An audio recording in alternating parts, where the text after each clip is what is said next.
Hello hello. Aujourd'hui il fait pas très beau dehors, du coup on va s'occuper de tout le matériel que j'ai reçu. J'ai fait une grosse commande pour préparer le printemps et la saison. Du coup comme il fait pas bon, on est à l'intérieur dans la miellerie. Je fais marquage des cadres de la couleur de l'année. Donc il y a des couleurs en fait en fonction des différents chiffres de l'année, le dernier chiffre de l'année. En l'occurrence cette année c'est rouge pour 2023, le 3 c'est le rouge.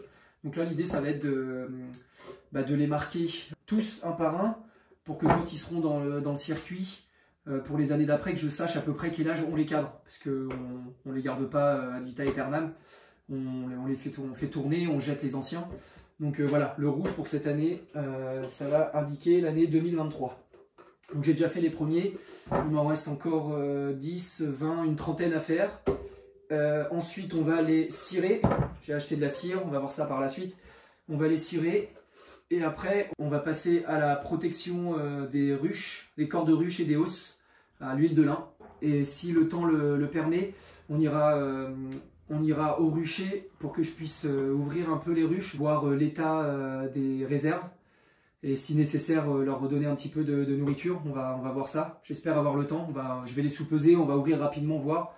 Puis on fera ce qu'il y a à faire sur place, on verra ça. C'est parti!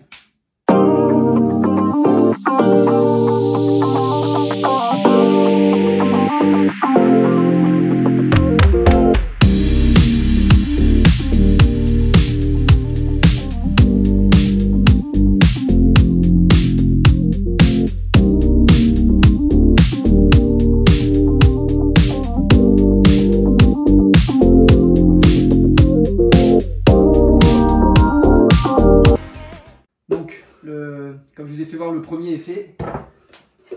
On va les ranger directement, prêt à mettre dans le circuit.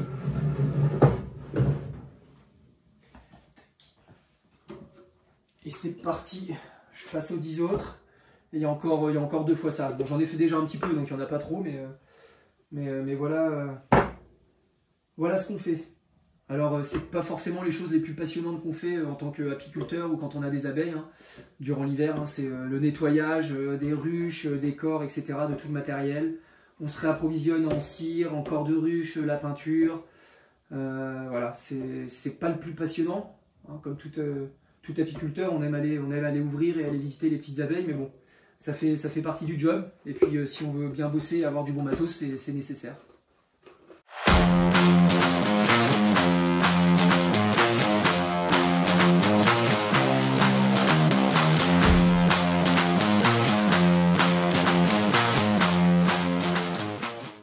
Ok, donc marquage des cadres fait.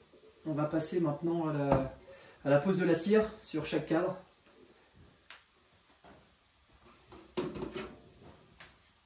Donc c'est tout simple. Hein. J'ai un petit transfo que je me suis fait moi-même, un vieux transfo maison avec un positif, un négatif. Je vais aller poser le positif au début du fil du cadre et puis le négatif à l'autre bout ou inversement. Mais bref, les deux extrémités sur chaque fil. Et ça va faire de la chaleur et la cire posée dessus va fondre et s'intégrer dans le fil de fer qu'il y a sur les cadres. Tac. Tout simple, voilà. C'est des belles petites cires comme ça, bien jaunes, qui sentent bien bon. Donc c'est la cire que j'ai fait fondre et que j'ai apportée chez le cirier et qui m'a fait des belles feuilles de cire directement comme ça, prête à poser. Donc voilà, c'est tout simple, je mets ça dans la petite rainure, paf, je vais le mettre du bon sens. Et ensuite je viens poser ça de chaque côté. Voilà, et ensuite on attend. Alors ça peut être long en fonction de la puissance du transfo, donc il faut s'armer de patience. Mais bon, vaut mieux que ce soit plus lent que trop rapide la chaleur, parce que si ça va trop vite et que j'enlève pas à temps, ça va complètement faire fondre la cire et ça va passer à travers et ça fait pas du bon boulot. Donc voilà, il vaut mieux faire ça comme ça en prenant son temps et au moins on fait du beau travail. A few moments later. Tac, voilà. Ça fait une belle cire qui est bien incorporée dans le cadre et dans les fils. Et là, bah, elle ne bouge plus. Elle est prête à être insérée dans la ruche. Et en gros, c'est de la cire qui est déjà pré-alvéolée. Il y a déjà les petites alvéoles de femelles qui sont faites. Et les abeilles n'auront plus qu'à les étirer. Le premier est fait, et ben c'est parti pour les 30 autres. Let's go!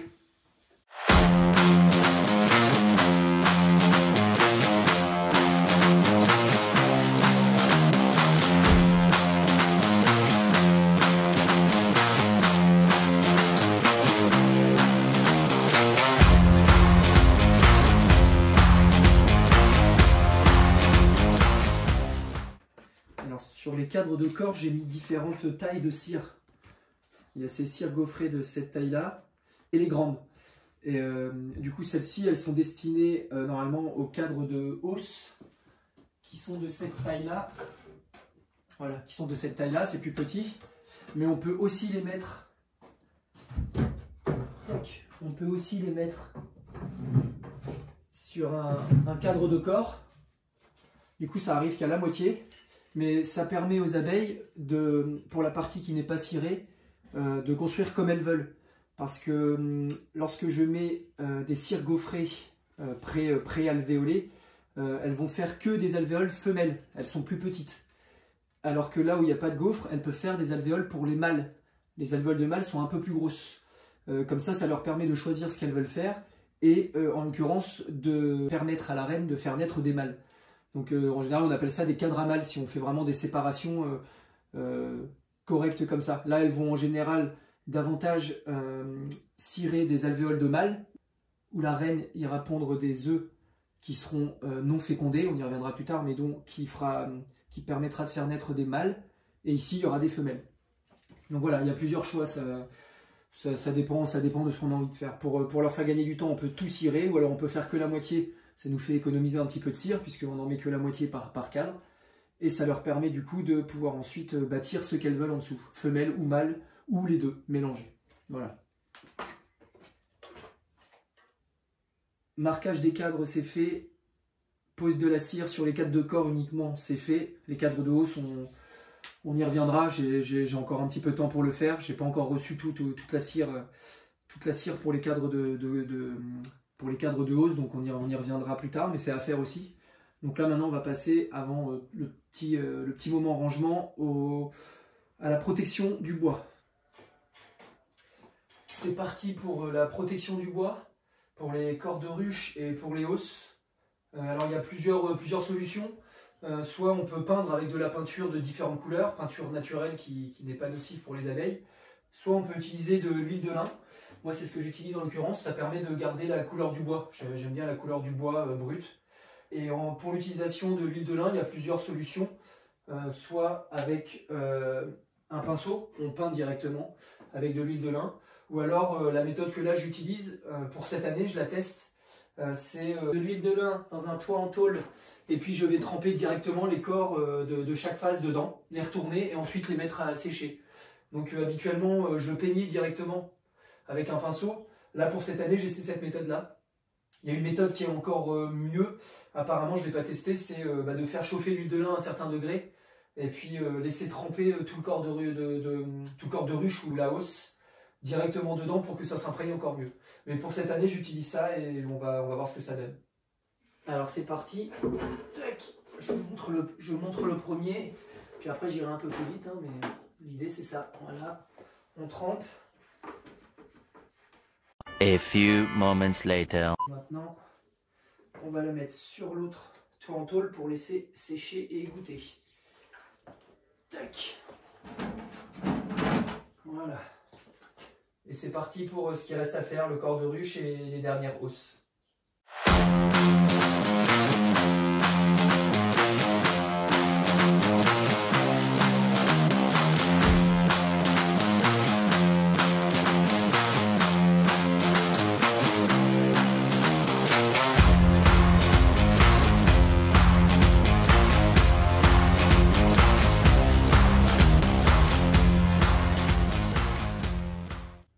Ok, protection des corps de ruche et des hausses faites, la deuxième couche en tout cas.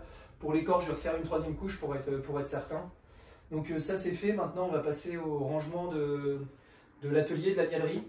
Et puis Il y a un petit peu de ciel bleu, un peu de rayon de soleil, donc on va essayer d'aller au rucher pour sous-peser et voir un peu ce qui se passe là-bas. C'est parti.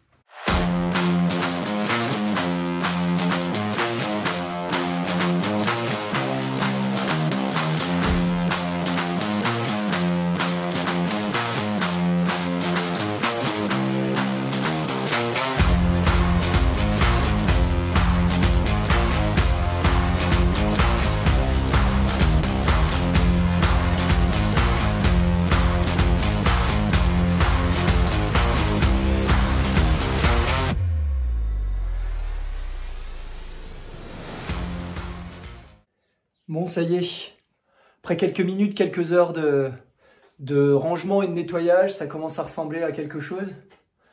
On va pouvoir travailler dans des conditions un peu plus respectables.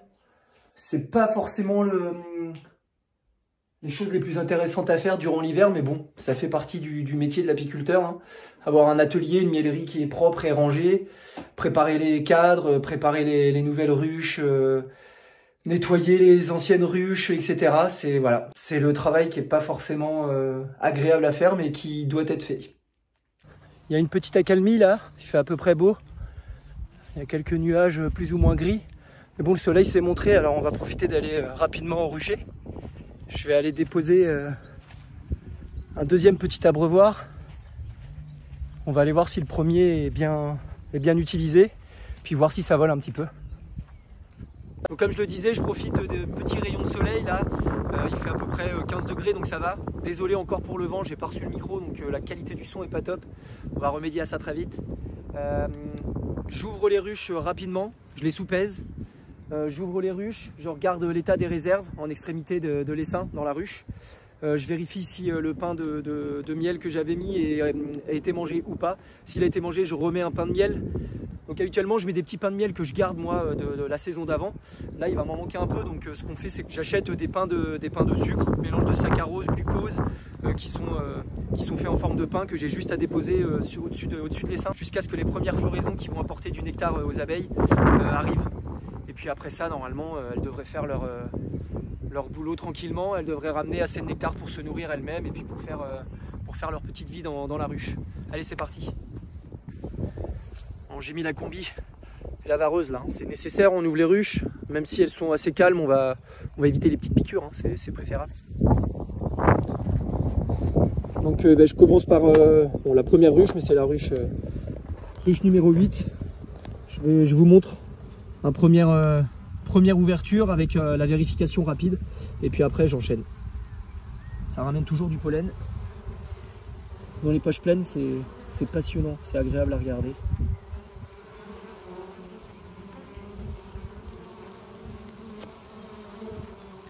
Ça bosse, hein, elles vont à fond. Le moindre rayon de soleil, la moindre chaleur, elles sortent et elles vont chercher tout ce qu'il leur faut. Bon allez, c'est parti. Alors j'ai pas pris mon enfumoir, hein, comme j'ouvre assez rapidement normalement, elle devrait être assez calme. Voilà, c'est parfait. Bon, bah, c'est une belle petite colonie assez calme. Je vais regarder rapidement les réserves en extrémité. Bon, il y a l'air d'avoir un petit peu.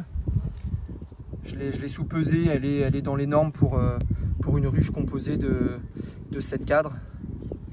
Mais bon, on va par précaution, on va leur remettre un petit peu de réserve pour être sûr que ça tienne jusqu'au réel début du printemps.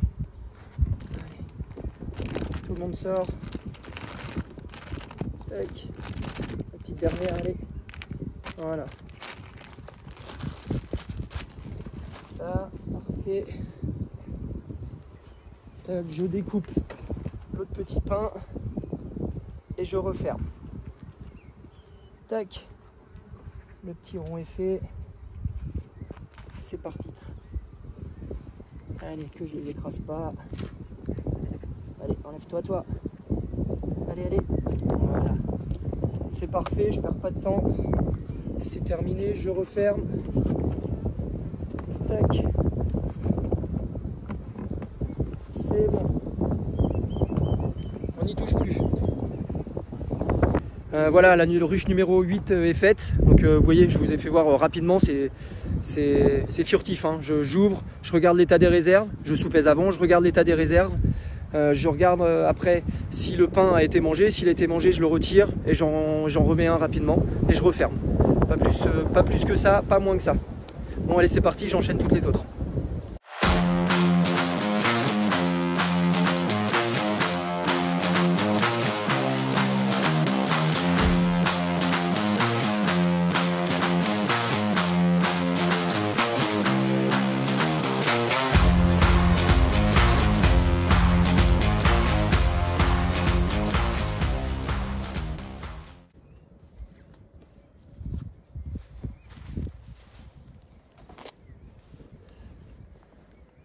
Le petit tour est fait, j'ai sous-pesé les ruches, vérifié l'état des réserves, ajouté de la nourriture pour les ruches qui étaient un peu plus faibles que les autres pour qu'elles tiennent jusqu'à l'arrivée du printemps, du réel printemps, en tout cas des premières floraisons qui vont leur apporter du nectar.